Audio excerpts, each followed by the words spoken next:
ایک بزرگ نے دعا مانگی، اے اللہ، اس وقت جو آدمی سب سے زیادہ گناہگار ہے میں اس بندے کو دیکھنا چاہتا ہوں۔ اللہ نے الہام فرمایا کہ فلاں جگہ ایسا آدمی رہتا ہے۔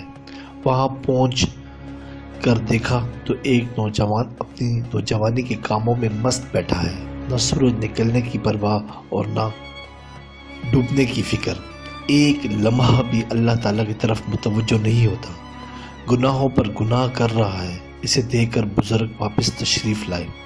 چند دنوں بعد پھر شوق ہوا کہ سب سے عبادت گزار بندے کو دیکھنا چاہتا ہوں۔ چنانچہ اللہ تعالیٰ سے دعا کی، اے اللہ، میں تیرے سب سے عبادت گزار بندے کو دیکھنا چاہتا ہوں۔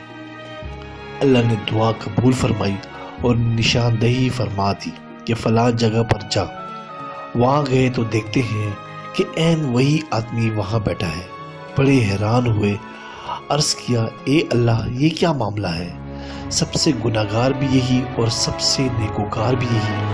ارشاد فرمایا، ابھی چند دن پہلے اس کا بیوی سے جھگڑا ہوا، بیوی نے اسے گناہوں کے طعنے دیے، لعنت ملامت کی، تو اس نے جواب میں کہا کہ مانتا ہوں میرے گناہ بہت زیادہ ہیں، میں شرمندہ ہوں، مگر یاد رکھنا میرے پروردگار کی رحمت اس سے زیادہ ہے۔